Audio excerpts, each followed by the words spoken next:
Basi Baba Askofu, mapadri, the sisters, animators na wapendwa watoto wa PMC, Happy Easter. Happy Easter once again.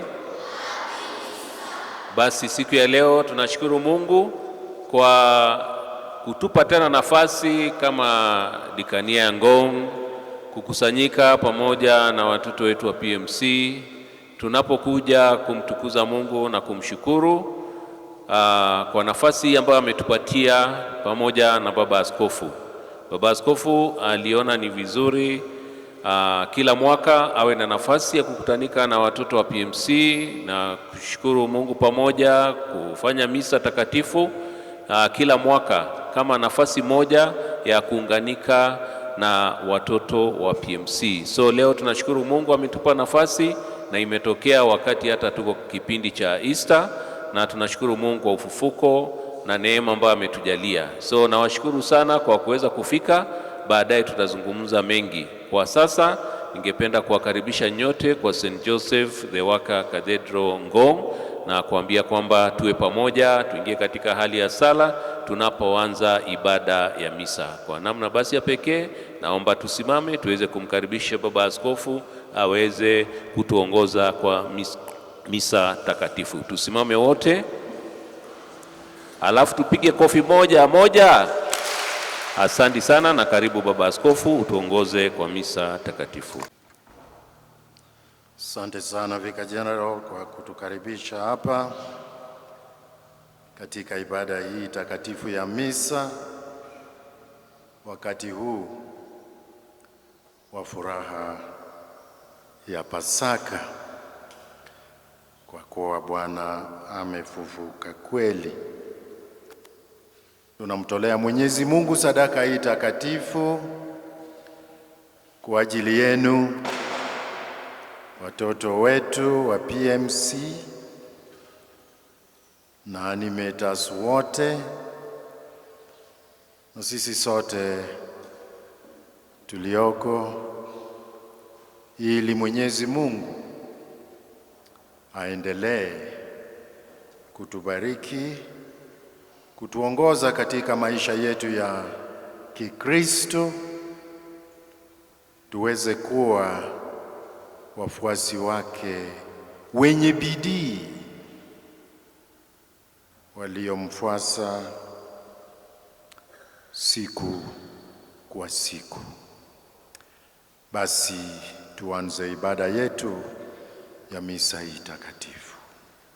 Kwa jina la Baba na la Mwana na la Roho Mtakatifu. Amani iwe kwenu. Sisi sote ni wakosefu mbele zake Mwenyezi Mungu, basi tukiri dhambi zetu ili tupate kustahilishwa kuadhimisha mafumbo matakatifu.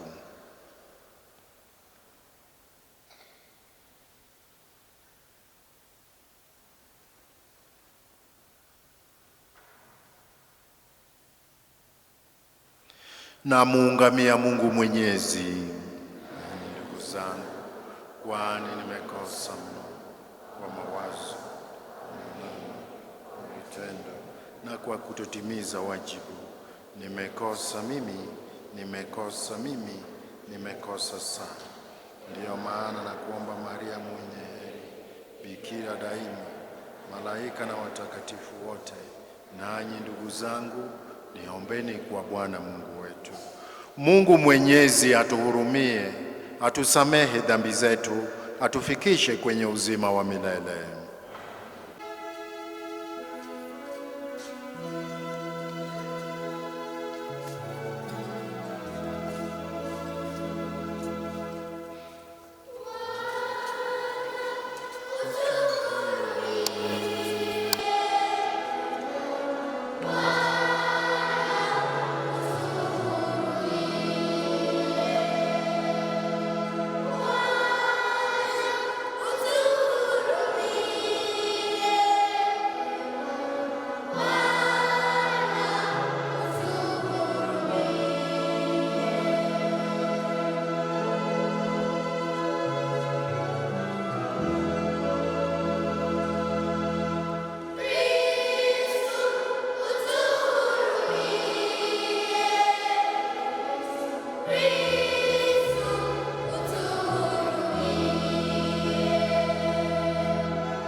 Ee Mungu, kwa wingi wa neema yako unaongeza idadi ya watu wanaokuamini.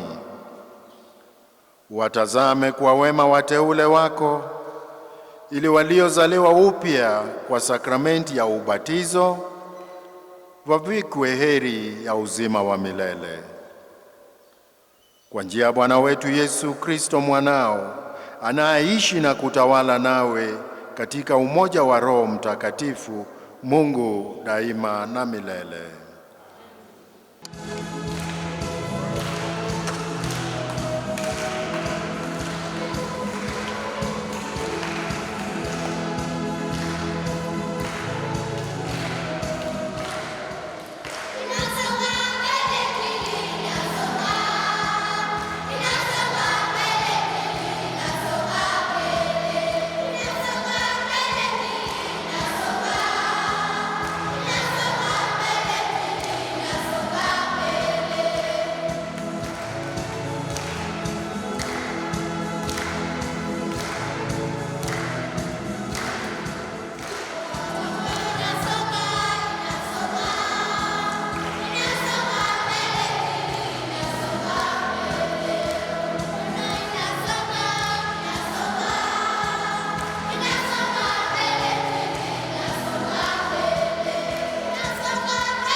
Somo katika kitabu cha Matendo ya Mitume.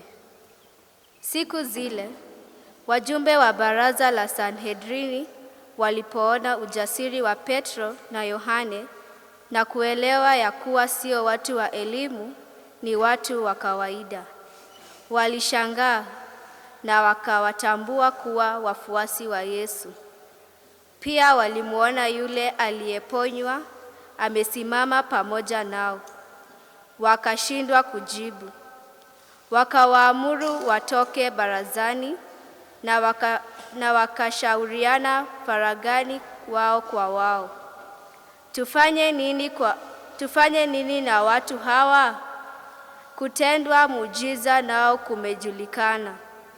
Ni dhahiri kwa wakazi wote wa Yerusalemu. Hatuwezi kukana. Lakini kusudi mambo hayo yasije yakaenea zaidi kati ya watu, tuwatishe wasitaje tena jina hilo kwa mtu yeyote. Basi wakawaita na wakawakataza kabisa wasihubiri wala wasifundishe tena kwa jina la Yesu.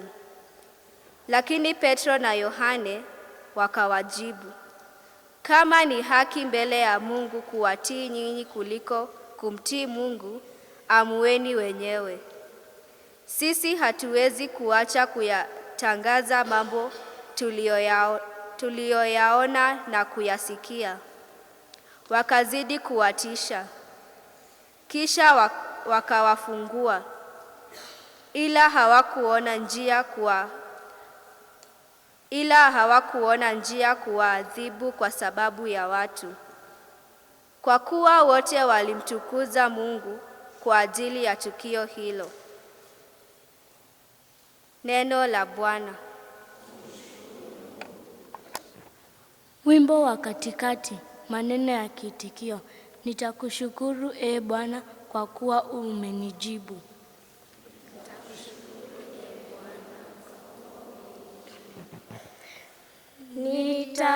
Nitakushukuru e Bwana kwa kuwa umenijibu. Nitakushukuru e Bwana kwa kuwa umenijibu. Mshukuruni Bwana kwa kuwa ni mwema, kwa maana fadhili zake ni za milele. Bwana ni nguvu na uhodari wangu, yeye amekuwa Mwokozi wangu.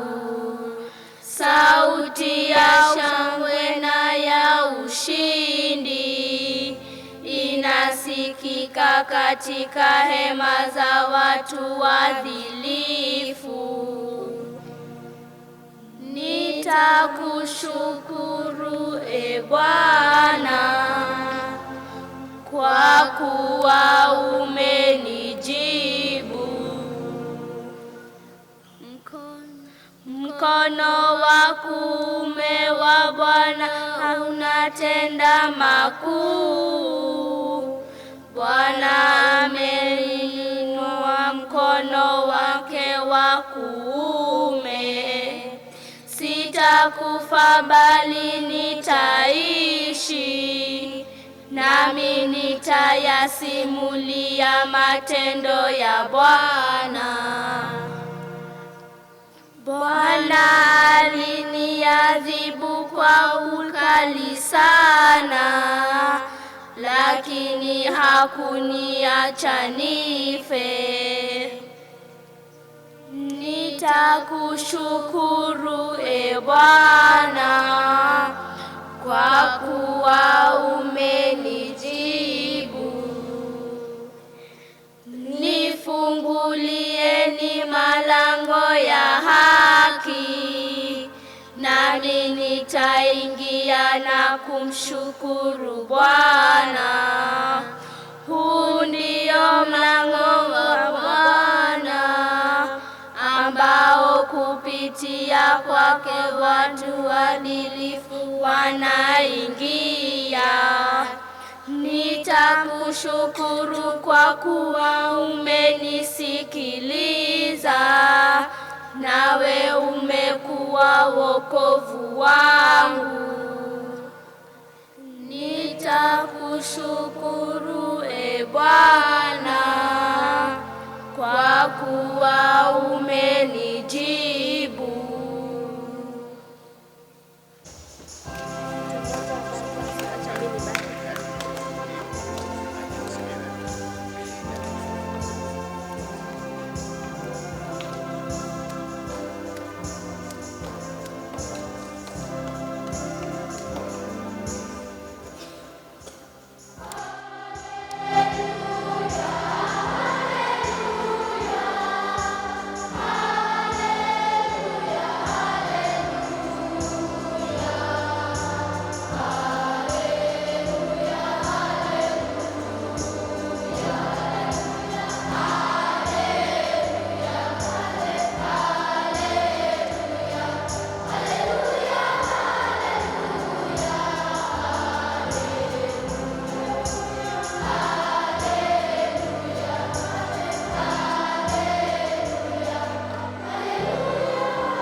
Haleluya, haleluya. Hii ndiyo siku aliyoifanya Bwana.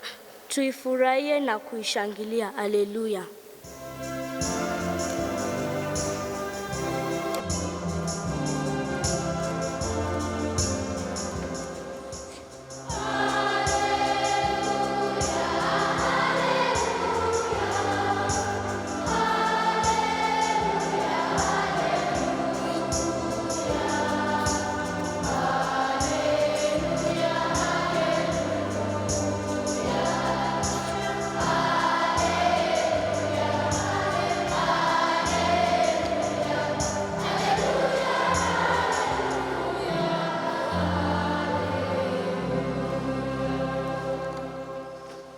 Bwana awe nanyi.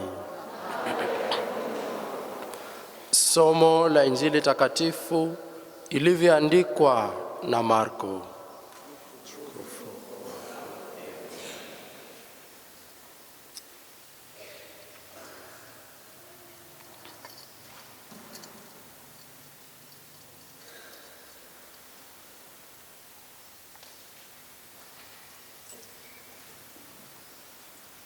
Baada ya kufufuka alfajiri siku ya kwanza ya juma, Yesu alimtokea kwanza Maria Magdalena, ambaye zamani alimtoa pepo wabaya 7.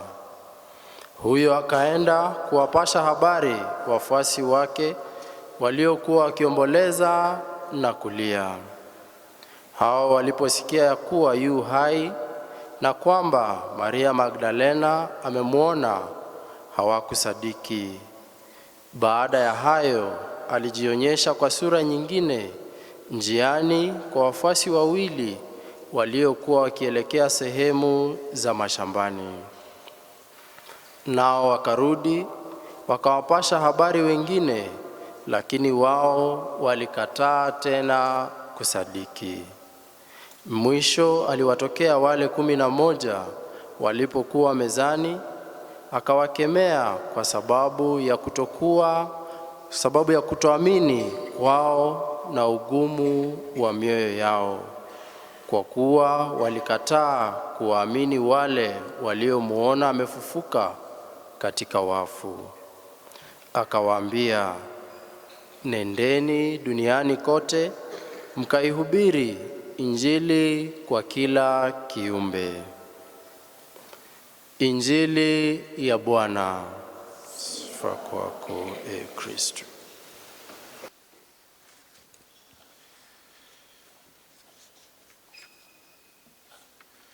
Tumsifuni Yesu Kristo.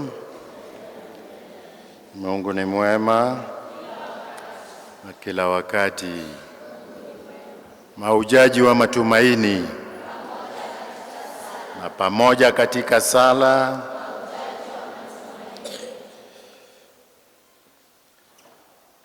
tunayo furaha kubwa katika kipindi hiki cha Pasaka, kwa kuwa Bwana wetu Yesu Kristo, Pasaka wetu, amefufuka. Na katika kila kanisa Katoliki, katika kipindi hiki chote cha Pasaka, mshumaa huo, angalieni altarini, mshumaa huo wa Pasaka utazidi kuwashwa, that it may shine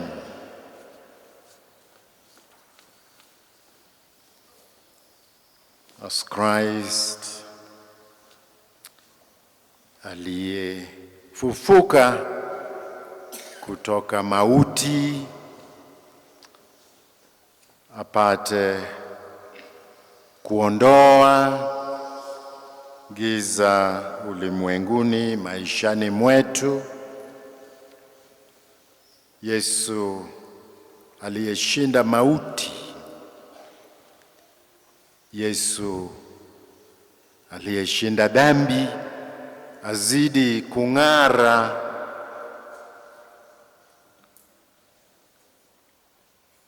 mbele zetu na maishani mwetu. Tunapozidi kusikiliza neno lake takatifu lililo tuangazia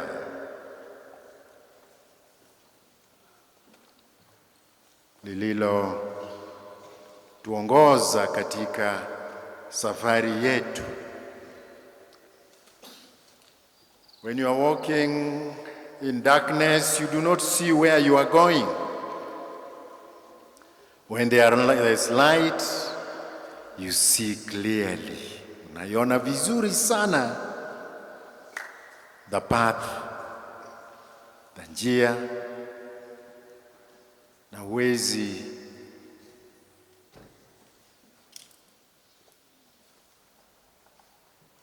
kupoteza njia, huwezi kutekeleza kwa kuwa unaona vizuri sana, huwezi kukanyaga nyoka kwa kuwa kuna nuru, kuna mwanga. You see where you are going, you see what is passing. Neno la Mungu uzidi kuwa mwongozo wetu, ili kwa neno lake Mungu Mwenyezi, sisi taifa lake, sisi mwili wake, sisi tuliopewa jukumu, tuweze kumfuasa kwa bidii hadi mwisho. Tunapozungumza kuhusu neno lake Mungu Mwenyezi, ni nani yule alitusomea somo la kwanza? Ni nani? Jongea hapa, njoo hapa tukuone. Si alisoma vizuri? Si alisoma neno la Mungu vizuri? Makofi kwake. Unaitwa nani msomaji wetu wa leo? Nani? Antoinette. Sisiki. Anjoki. Anjoki. Makofi kwa Ann. Kwa maana ni muhimu sana. Ulisoma vyema neno la Mungu, watu wote wapate kusikia. Wale waliokaa mbele, wale waliokaa nyuma, na kila upande wa kanisa, kila mmoja aweze kusikiliza neno la Mungu, kwa kuwa ni neno la nani? Ni neno la nani watoto? Neno la Mungu. Nani anakumbuka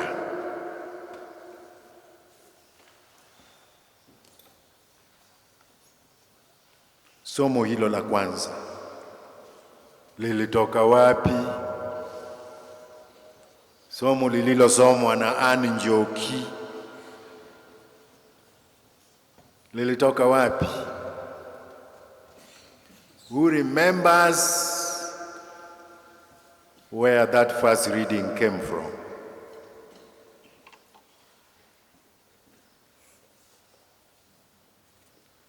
Mwalimu wasaidie. Sioni mkono.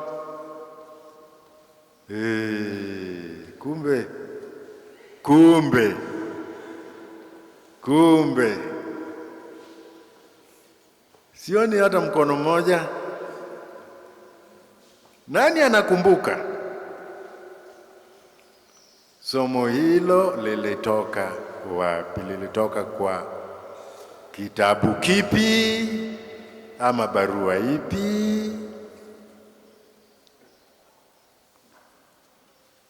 Watoto wa PMC, si tumesema Ann Njoki alisoma vizuri? Alafu manini hatukumbuki neno hili lilitoka wapi? Somo la leo ilitoka katika kitabu cha Mitume. Kitabu cha Mitume. Kitabu cha Matendo ya Mitume. Matendo ya Mitume. Makofi kwake. Makofi kwake. Acts of the Apostles. Matendo ya Mitume. Matendo ya Mitume. Makofi kwake tena.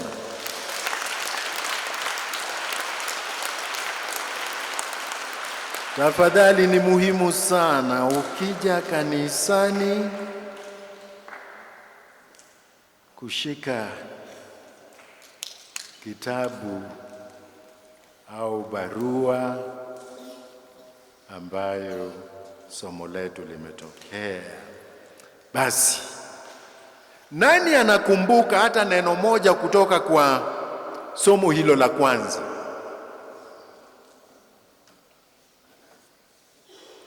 Tumesikia nini kutoka kwa somo hilo?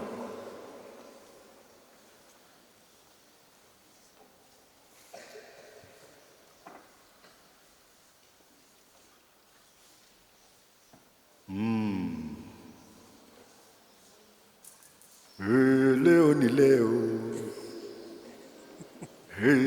Leo ni leo. Watoto wa PMC, leo ni leo. Nani? Kuna mkono. Yes.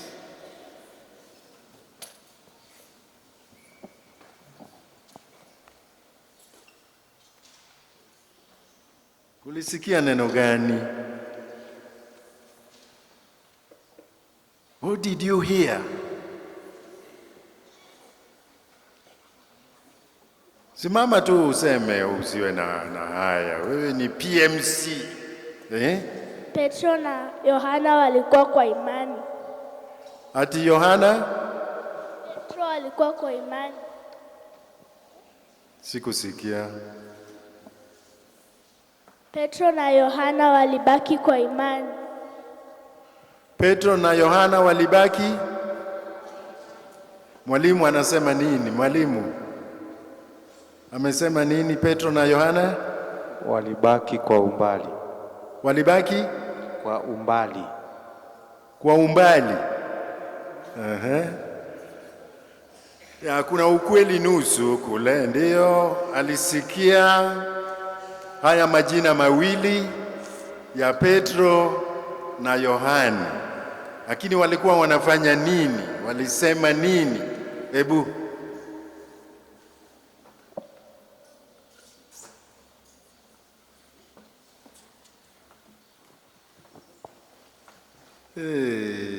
watoto wa PMC hawaogopi. Watoto wa PMC ni alert. Petro na Yohana walikuwa wanahubiri neno la Mungu. Walikuwa wanahubiri neno la Mungu. Ndio. Makofi kwake.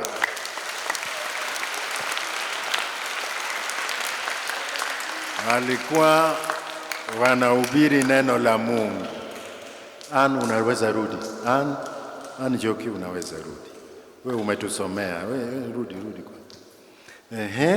Walikuwa wanahubiri neno la Mungu. Alafu ni muhimu kuelewa neno lililosomwa katika kila misa. Tafadhali, walipokuwa wanahubiri neno, jambo gani likatokea?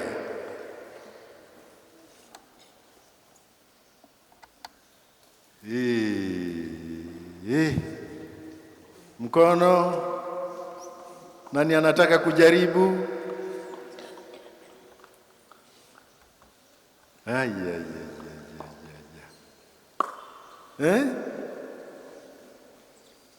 Tafadhali aweni alert kila wakati. Nani angependa kujaribu? Walipokuwa wanahubiri, jambo gani likatokea?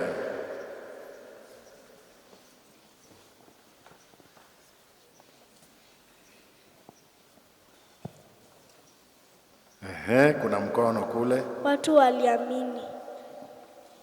Watu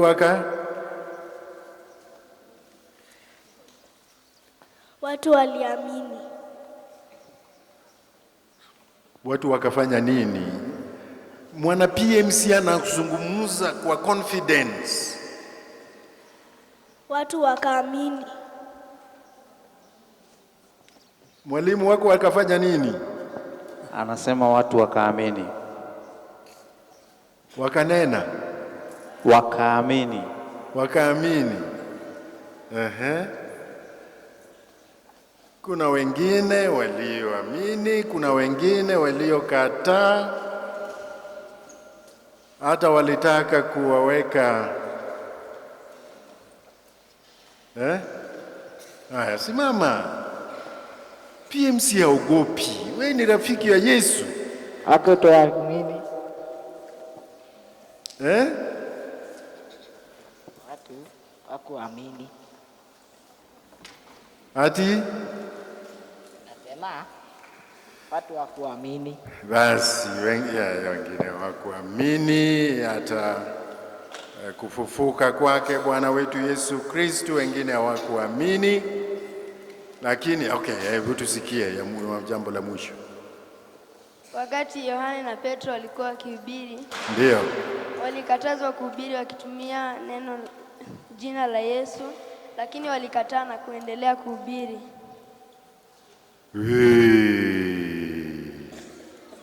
Ukweli wa mambo. Makofi kwake. Anaitwa nani? Anaitwa nani hiyo? Anaitwa William Selela. William, makofi kwa William.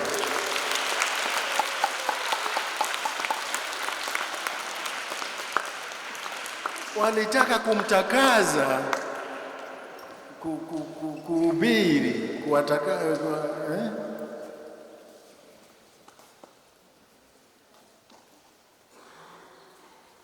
kuhubiri neno la Mungu.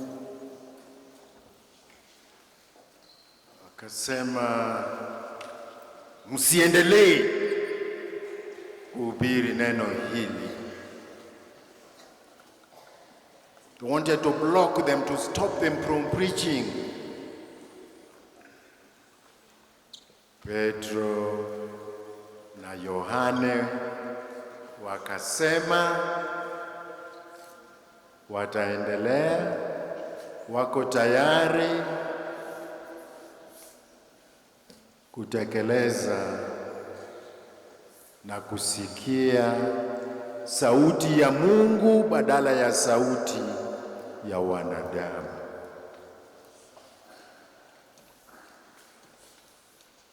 Hawa wawili wakawa wajasiri.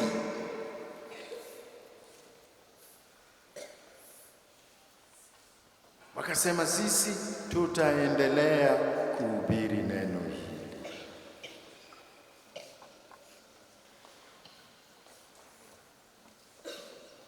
We'll respect the voice of God, not the voice of people.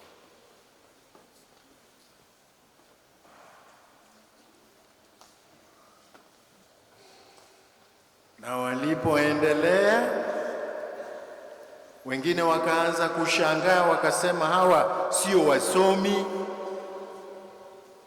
ni wavuvi hawa, lakini wanazungumza, wanahubiri, wanafundisha. Hata kuliko wasomi. Wengine kweli wakaanza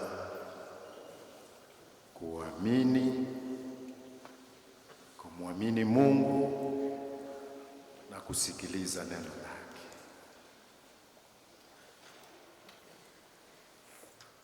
Kwa ajili ya ujasiri wao wa kuendeleza injili hii ya Bwana.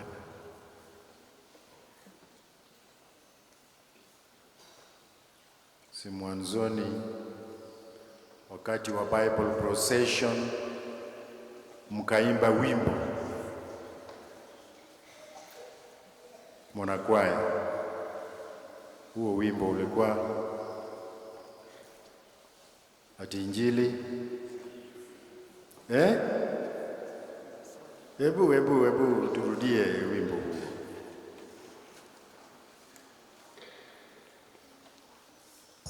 Watoto kaini alert, kaini alert.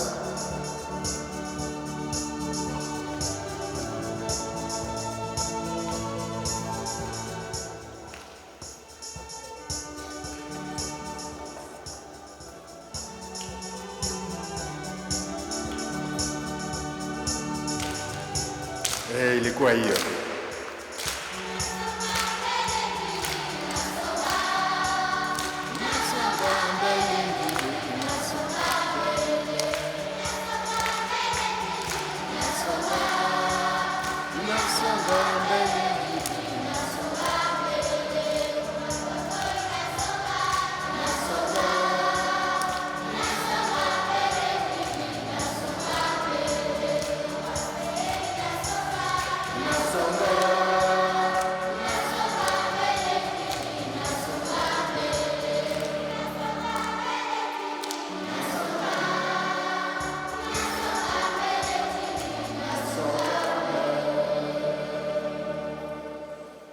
Ndio hiyo.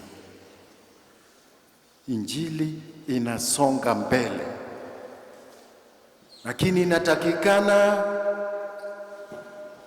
ujasiri na uimani ya kuendeleza injili hiyo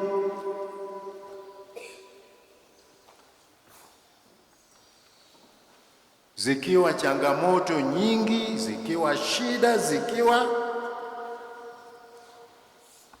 injili inasonga wapi? Inasonga wapi? Inasonga mbele. Alafu baadaye katika misa hii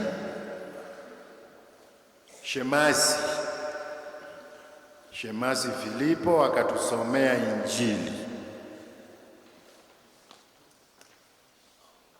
Nani anakumbuka mwandishi wa injili hiyo iliyosomwa asubuhi ya leo? Microphone.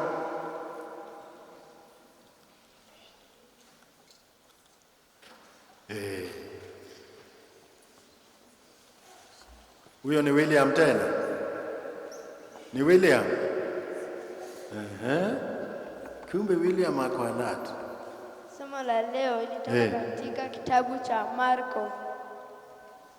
Injili ya leo ilitoka katika kitabu cha Marko. Injili ya Marko, Injili ya Marko. Ametoboa? Ako right? Makofi kwake. Marko.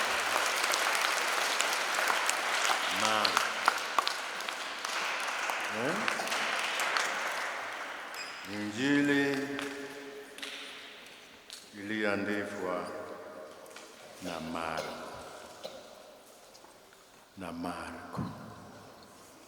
Marko. Basi nielezeni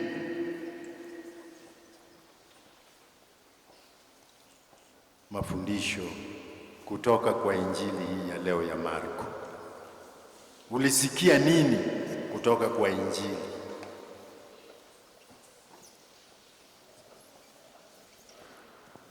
Tena ni William peke yake? Ni William peke yake? Mpe mwingine nafasi. Kuna mkono mwingine? Wana PMC.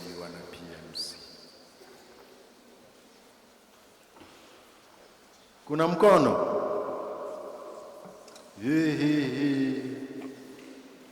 Kwa misa sio kuja tu na kuketi,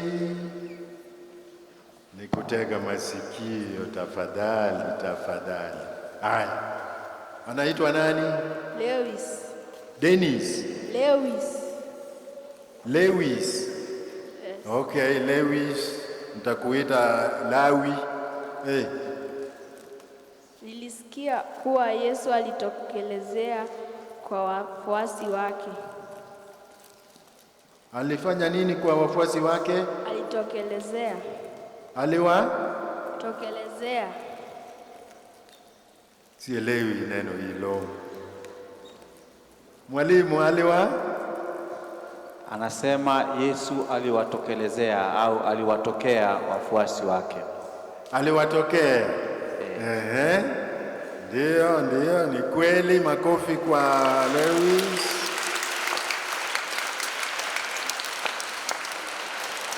Ndiyo, baada ya ufufuko wake akawatokea mara nyingi na hata katika somo ya leo. Yesu alimtokea Mariamu Magdalena. Alimtokea Mariamu Magdalena. Ndiyo, alisikia kweli.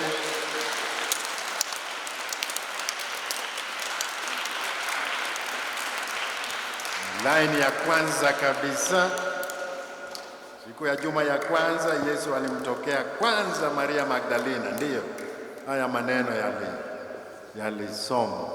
Tuendelee. Yesu aliwatokea wafuasi wake wawili ambao walikuwa wakielekea shambani, kisha wakawatokea wafuasi wake 11 ambao hawakuwa wanasadiki. Watokea wale 11, ndiyo. Muhimu sana. Yes. There is a girl now. Tusikie sauti ya msichana pia. Yesu alitokea Maria Magdalena. Maria Magdalena akaenda kuambia wafuasi wa Yesu, hawakusadiki. Hawakusadiki. Ndiyo, ni maneno kweli kutoka kwa. Alafu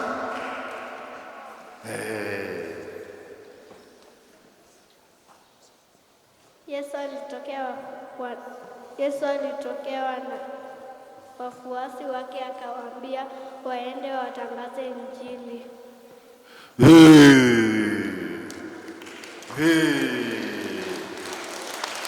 Mambo makuu. Anaitwa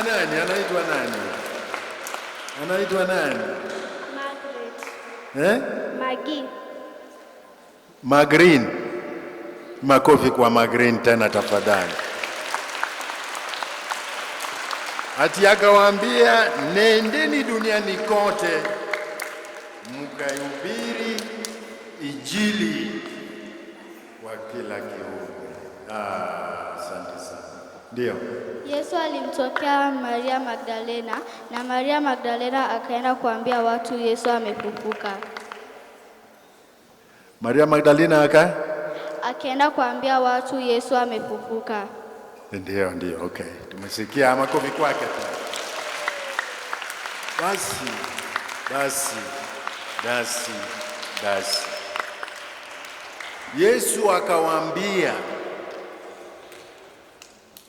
baada ya kuwatokea tena, nendeni duniani kote mkaihubiri Injili kwa kila kiumbe.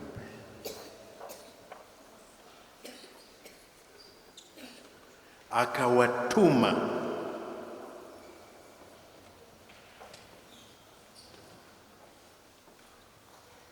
ninyi mmesikia habari njema, ninyi mmekaa nami kabla ya kifo changu, hasa sasa baada ya ufufuko wangu.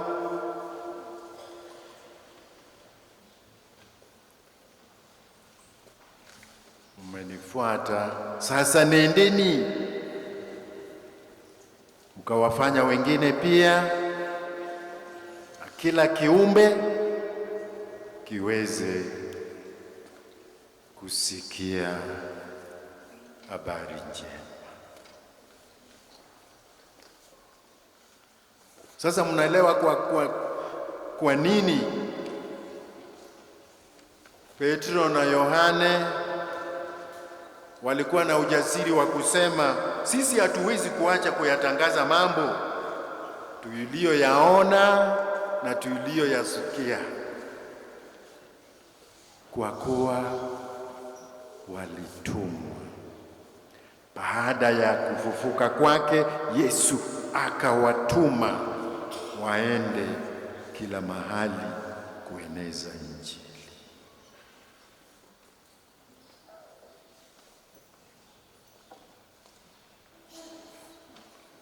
Na kweli wakaeneza Injili. hata wakapata shida mbalimbali.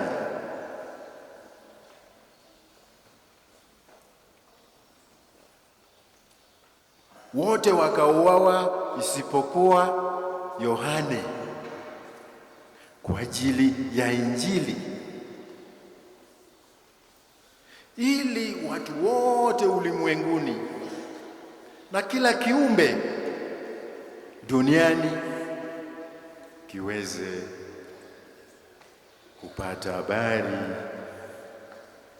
ya upendo wa Mungu usio na mwisho, ya msamaha wa Mungu na uwepo wa Mungu kati ya watu wake. Walitangaza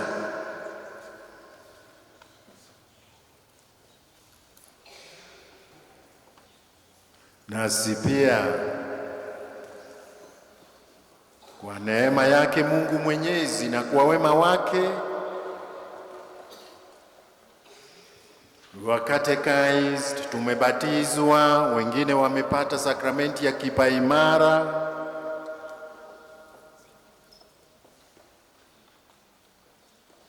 wamepata sakramenti ya kitubio, tunahudhuria misa takatifu, Ekaristi takatifu. Sisi sote tumepewa habari hii njema ya upendo wa Mungu kwetu sisi.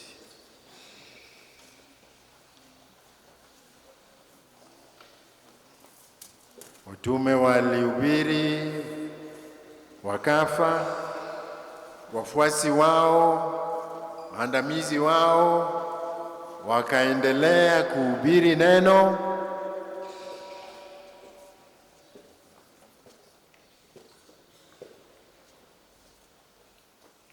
ili watu wote duniani wapate wokovu, wapate kumwamini Mungu. Kuhubiri Injili sio tu vile tunavyorudia kila wakati, sio tu kazi au jukumu la maaskofu na mapadre na walimu wa dini na other agents religious, lakini kila mmoja yeyote aliyebatizwa ana jukumu la kueneza Injili, ili Injili iende mbele.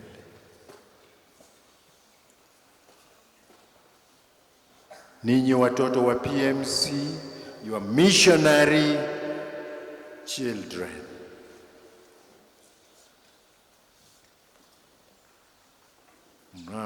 Nalo jukumu la kueneza Injili.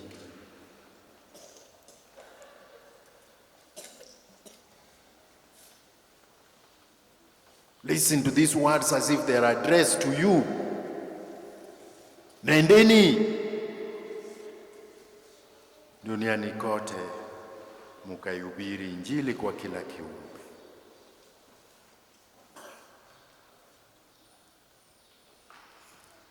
Mtaniuliza siku hii ya leo,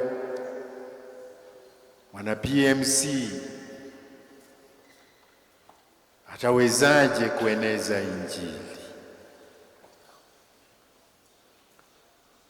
Pengine unafikiri wewe ni mchanga sana. That does not matter. Vile Petro na Yohani hawakuwa wasomi,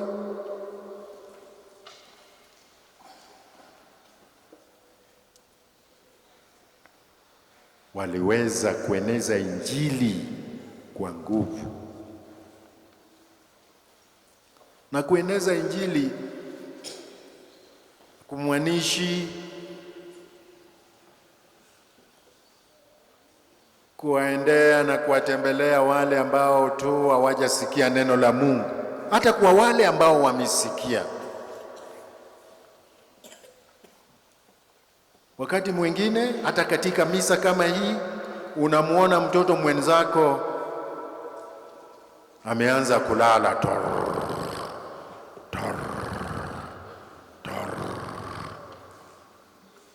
umwamshe, umwambie tuko kwa misa takatifu, tafadhali,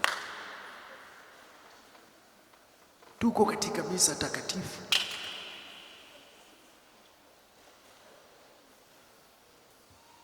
Kuna wale ambao pengine wanacheza tu.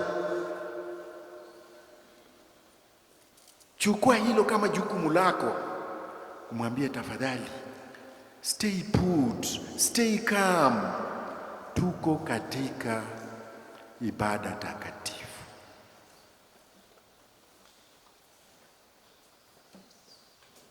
Unaeneza Injili. Unaeneza Injili ili neno la Mungu liweze kuingia moyoni mwake, maishani mwake, ili ibada iweze kumsaidia aweze kufungua moyo.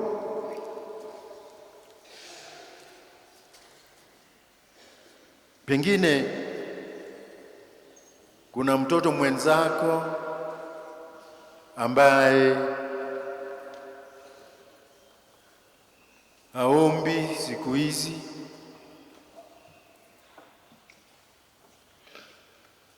has stopped praying. Sali rosari, sala ya asubuhi, sala ya jioni, kabla ya kulala, ameacha. Hata ameanza kusahau sala zingine za kanisa. Umfundishe tena,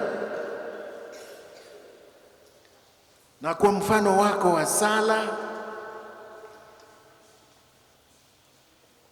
wapate kuelewa umuhimu wa sala.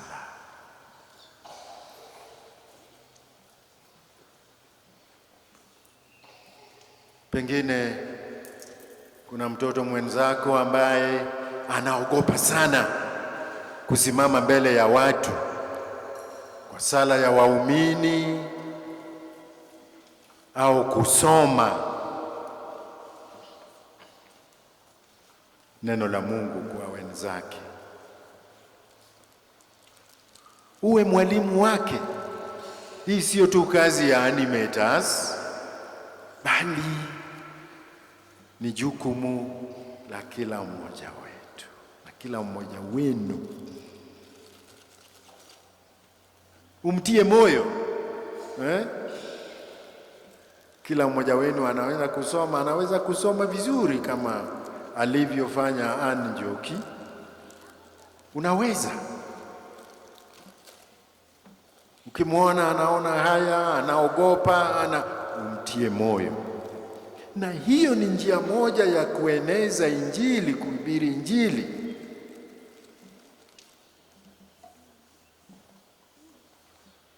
Because if the word of God remains in the book, in the Bible, and nobody comes to read it loud,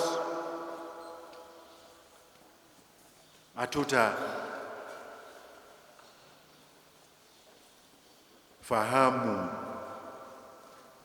umuhimu wake kwetu sisi.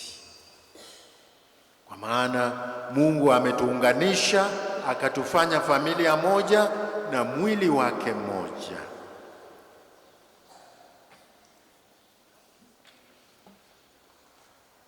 Na akatutuma. Kwa hivyo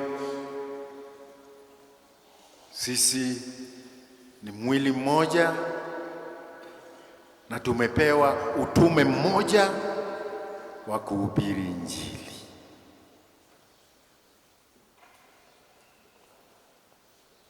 Do not say you are too young.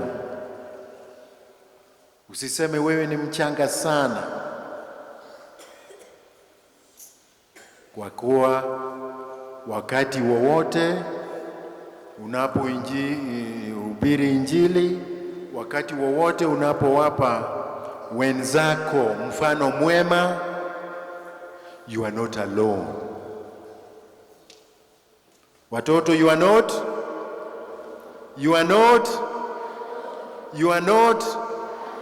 Who is with you?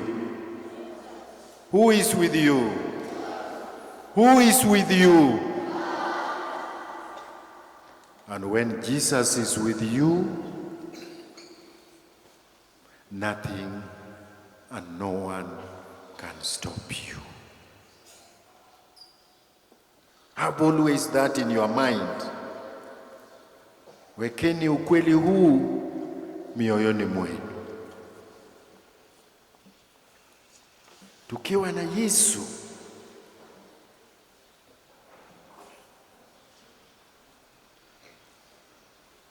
hatutaogopa mtu yeyote,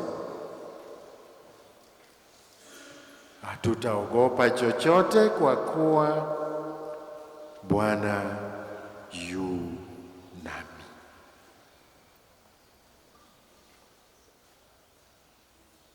Akiwa nawe yote yanawezekana. Basi azidi kuwa nanyi na waongoze katika jukumu hili la kueneza Injili kwa njia ndogo ndogo katika maisha yetu ya kila siku. Tumsifuni Yesu Kristo.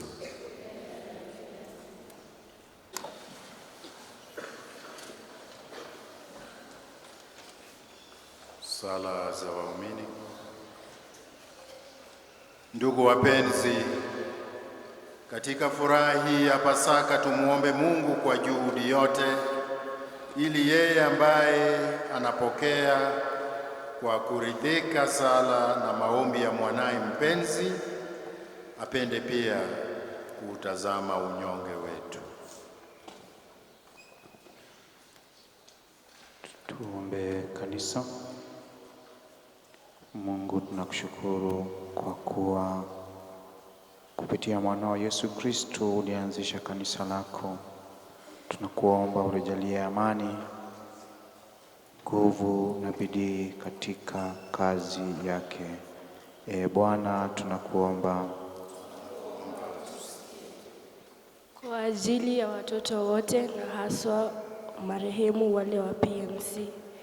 Mungu, tunaombea watoto wote, uwajalie afya njema, na wale marehemu wa PMC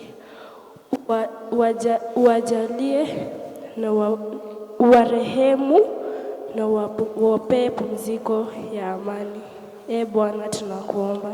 Tunakuomba utusikie. Tuombee familia zetu. Mungu Baba, Mungu Mwana, tunaleta familia zetu mikononi mwako. Uweze kuwabariki, kuwatunza, na pia wale waliomo hospitalini uweze kuwaponya. Bwana, tutakuomba. Nakuomba utusikie. Kwa ajili ya wafu, Bwana, tutakuomba walio wafu wapumzishe kwa amani, waeke pali pazuri pema. Bwana, tutakuomba. Tusikie. Sala ya Jubilii. Mungu Baba yetu wa milele, tunakushukuru kwa kutuumba kwa mfano na sura yako. Umetuumba ili tupate siku zote kukujua, kupenda na kukutumikia na kupata kuishi nawe milele yote kwako mbinguni. Tunakuomba utujaze na neema, baraka na hekima, ili siku zote tuishi katika uwepo wako na kuzidi kupendana na kuhimizana katika maisha ya utakatifu kwa kweli na roho. Zidi kuwabariki wamishonari wote popote pale walipo, na hasa wale waliotuletea habari njema hapa jimboni mwetu. Bariki askofu wetu mapadri na watawa wote wenye kueneza imani safi Kikristo. Wajalie na furaha, uvumilivu, bidii, uhodari na mapendo wanapoyatimiza majukumu yao ipasavyo. Wajalie waumini wote bidii njema na imani, na kwa ushuhuda wa maisha ya Kikristo wote wazidi kuvutiwa kwa ufalme wako wa milele. Wajalie wale wote jimboni mwetu ambao hawajapokea Injili yako, wafungue mioyo na fikira zao kwako, ili kwa pamoja tuishi daima kama ndugu na jamaa moja, tukiongozwa na Roho wako Mtakatifu. Bwana, twakuomba. Salamu Maria,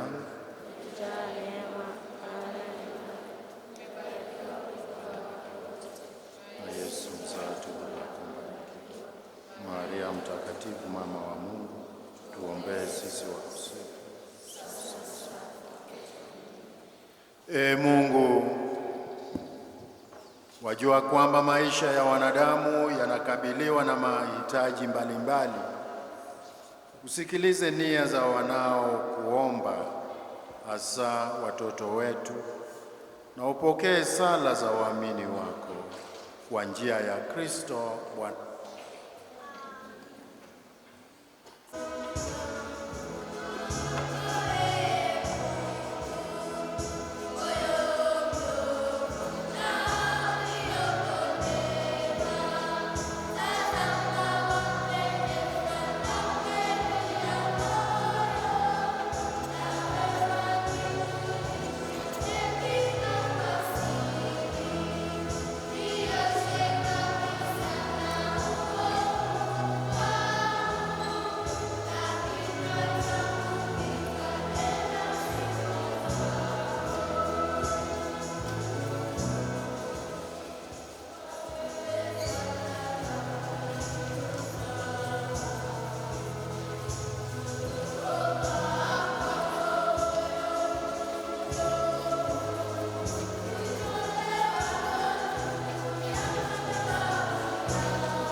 ili sadaka yangu na yenu kubalike kwa Mungu Baba Mwenyezi.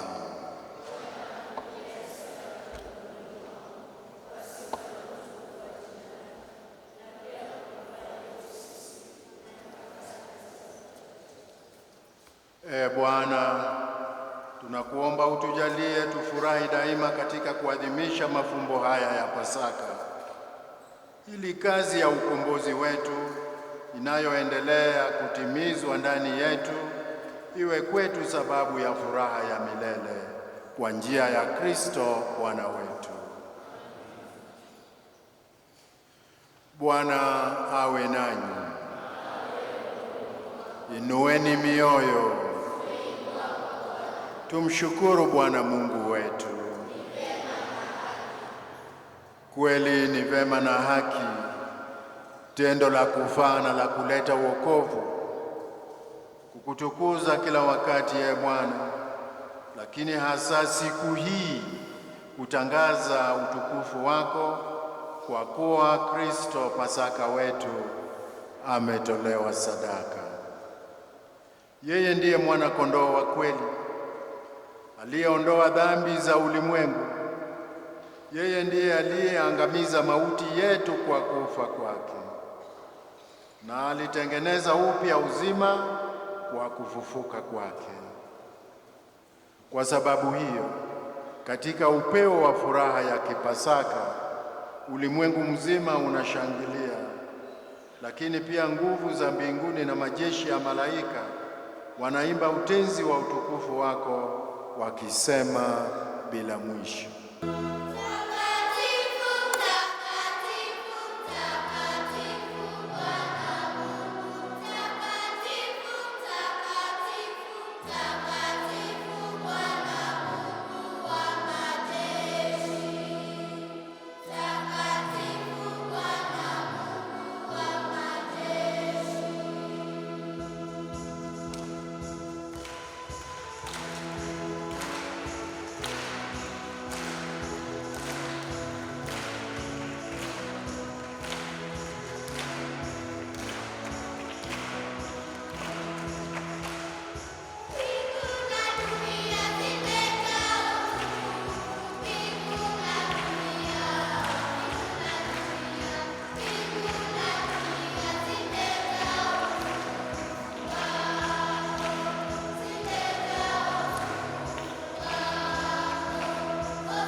Bwana, kweli mtakatifu, na kila kiumbe kilichoumbwa nawe kinakusifu kwa haki.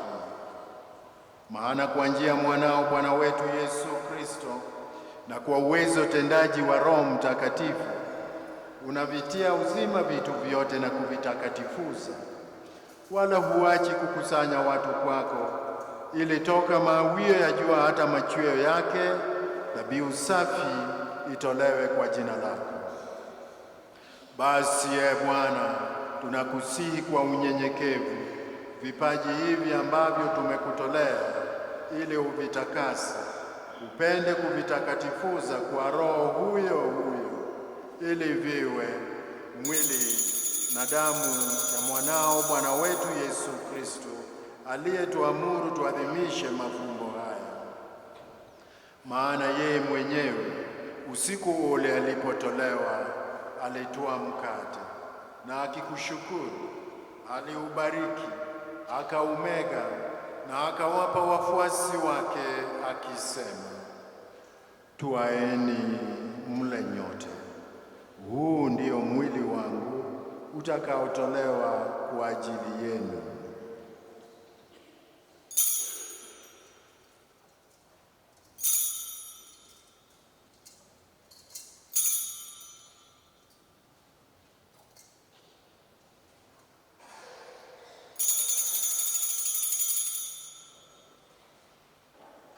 Vivyo hivyo baada ya kula, akitwaa kikombe na kukushukuru, alikibariki na akawapa wafuasi wake akisema, twaeni mnywe nyote, hiki ndicho kikombe cha damu yangu, damu ya agano jipya na la milele, itakayomwagika kwa ajili yenu na kwa ajili ya wengi kwa maondoleo ya dhambi. Fanyeni hivi kwa ukumbusho wangu.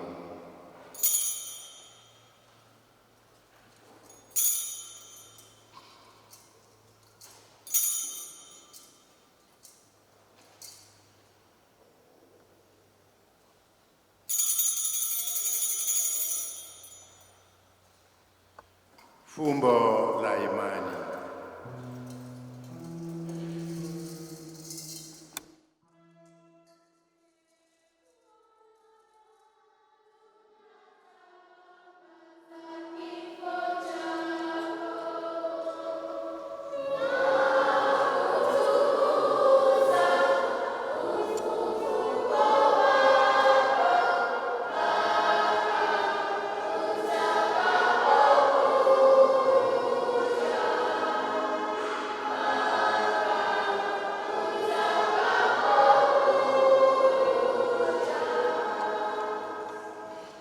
Kwa hiyo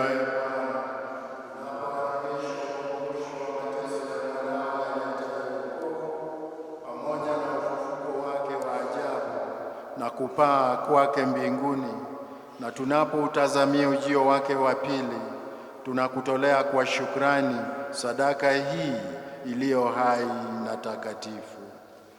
Tunakuomba uyaangalie matoleo ya kanisa lako, na kwa kumtambua yeye aliye kafara, ambaye ulitaka kutulizwa kwa sadaka ya kifo chake, utujalie sisi tunaotiwa nguvu kwa mwili na damu ya mwanao na kujazwa Roho wake Mtakatifu, tupate kuwa mwili mmoja na roho moja katika Kristo.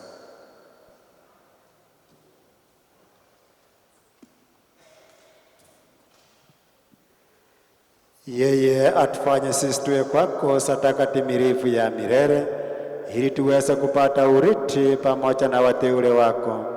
Kwanza kabisa pamoja na Bikira Maria mwenye heri, mama wa Mungu, na Mtakatifu Yosefu mume wake huyo bikira, na mitume wako wenye heri, na masaiti wako watukufu, na watakatifu wote ambao tunategemea kupata daima msaada wa maombezi yao mbele zako.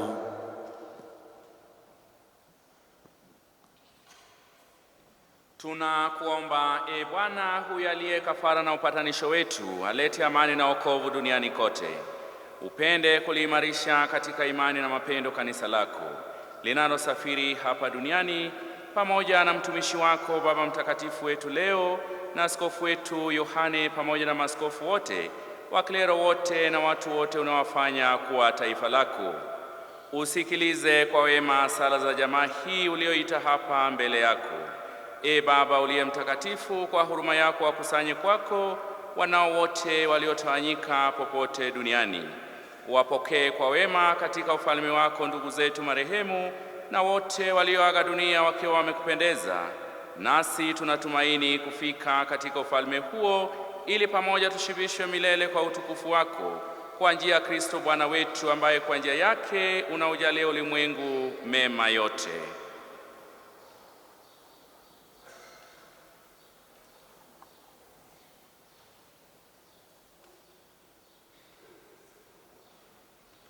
Kwa njia yake na pamoja naye na ndani yake, wewe Mungu Baba Mwenyezi, katika umoja wa Roho Mtakatifu, unapata heshima yote na utukufu milele na milele.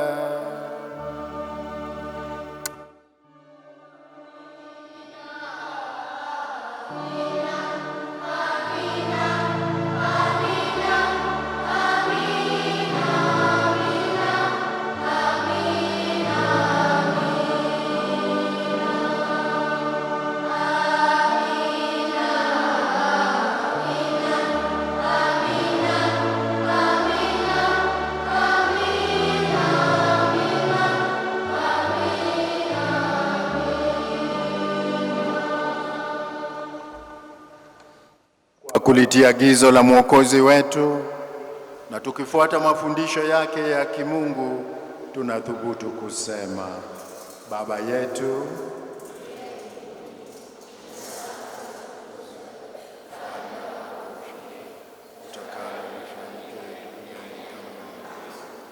utupe leo mkate wetu wa kila siku, utusamehe makosa yetu kama tunavyowasamehe na sisi waliotukosea, usitutie katika kishawishi, lakini utuopoe maovu. Bwana, tunakuomba utuopoe katika maovu yote, utujalie kuwa wema amani maishani mwetu, kusudi kwa msaada wa huruma yako tuopolewe daima na dhambi, wala tusifadhaishwe na jambo lolote, tunapotazamia tumaini lenye heri na ujio wa Mwokozi wetu Yesu Kristo.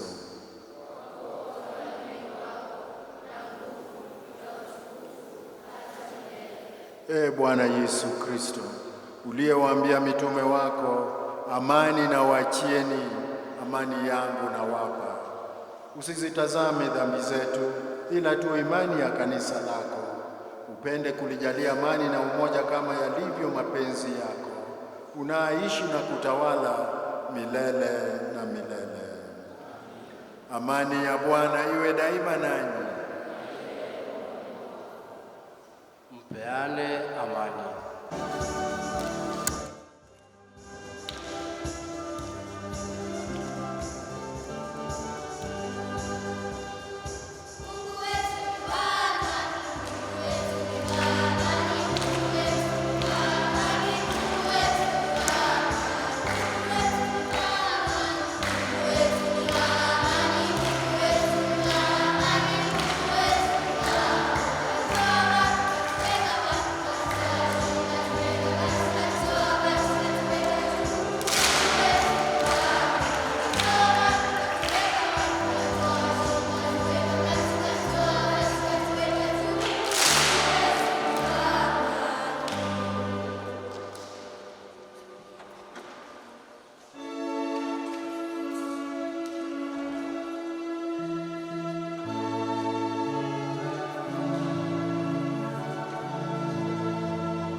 Tazama mwana kondoo wa Mungu.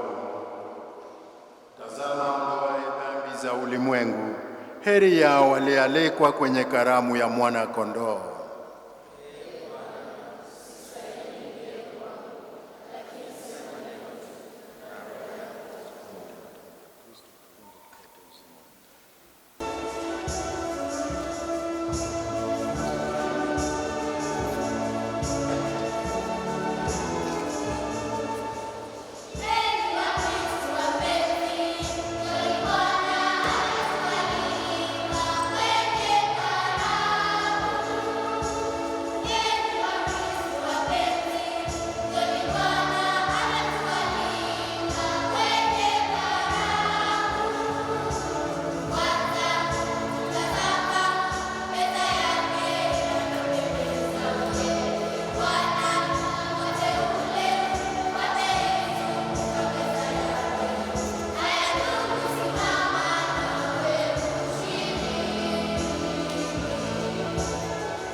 Ninyi mliobatizwa kujiunga na Kristo, mmemvaa Kristo.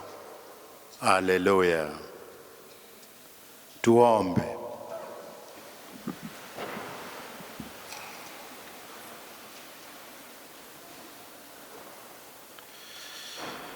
Bwana, tunakuomba uangalie kwa wema watu wako na uliopenda kuwafanya wapya kwa mafumbo ya milele, uwajalie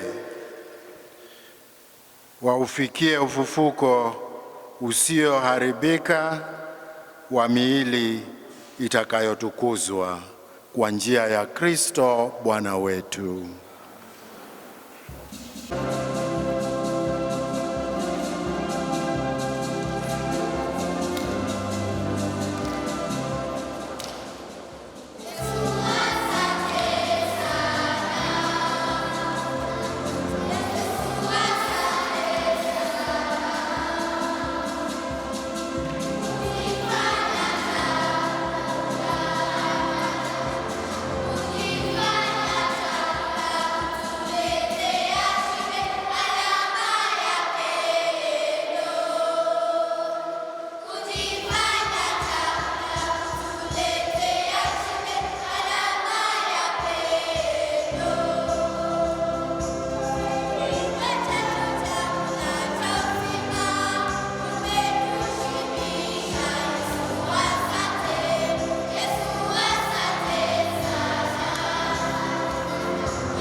Kwa niaba ya jimbo letu la Ngong, nawashukuru sana the Directorate of PMC, Father John Disea, Director na msaidizi wake, Father Chris, mapadre wetu na animators wote, kwa kuwa mnatembea kwa pamoja na hawa watoto wetu. And I believe that if we walk and accompany closely these children, they will grow. And even in their adulthood and old age, they will keep to the Catholic faith. Nawashukuru sana kwa kutembea kwa pamoja na hawa watoto wetu. Nimefurahi sana katika misa hii nilipowaona wengi wenu wakipokea mwili na damu ya Kristo. Kumbukeni ya kwamba mwaka huu kama jimbo tunasherehekea miaka 50 ya uwepo wa jimbo hili. Basi kila mmoja wetu tushike imani yetu na tusambaze imani hiyo hata watoto wengine wale ambao hawajapata mafundisho wapate mafundisho, wapate kubatizwa na take part katika sakramenti zingine za kanisa. Lakini nawaambieni nimefurahi sana nilipowaona wengi wenu wakimpokea Kristo. Jambo la tatu ni kwamba mnakumbuka Sister Ann aliyekuwa coordinator wa jimbo wa watoto wa PMC. Alipata another assignment na sasa Father Chris is the one in the office and also carrying out his duties as Vice Director. Kwa hivyo watoto na waombeeni wapate kuombea nia hii. Please pray for this intention, ya kwamba kati ya mwezi huu na mwezi ujao tupate the right coordinator who will work with you. Children, will you pray? Will you pray for this intention? Tafadhali, we need that coordinator. We need that coordinator. I want to assure you that you should live here knowing that your bishop loves you and your bishop prays for you. Do you believe this? Do you believe this, children? Yes. Asanteni sana kwa zawadi zenu na matega. Kuna watoto 102 who are taken from the streets, watoto wa mtaa, na wanaishi hapa Matasia. Jana the director alinipigia simu akasema ya kwamba wanaona njaa. So matega yenu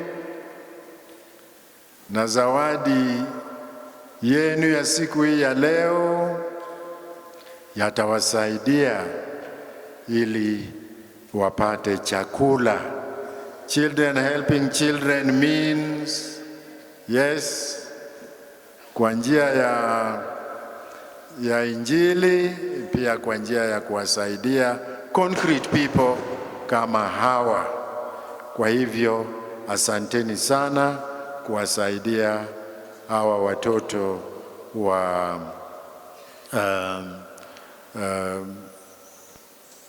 children of Home of Hope ya wale watoto siku hii ya leo. Tuinamishe vichwa vyetu kwa baraka kuu, na kila baada ya sala tutajibu amina. Bwana awe nanyi. Mungu aliyependa kuwajalia mema ya ukombozi na kuwafanya wana kwa ufufuko wa mwanaye pekee, awajalie mfurahie kwa pamoja baraka yake. Amen. Naye aliyewajalia zawadi ya uhuru wa kudumu awafanye washiriki wa urithi wa uzima wa milele kwa kazi yake ya ukombozi. Nanyi mliofufuka katika ubatizo kwa njia ya imani, mustahili kuunganishwa naye katika makao ya mbinguni kwa kuishi kiadilifu hapa duniani. Na baraka yake Mungu Mwenyezi, Baba na Mwana na Roho Mtakatifu iwashukie na kukaa nanyi daima.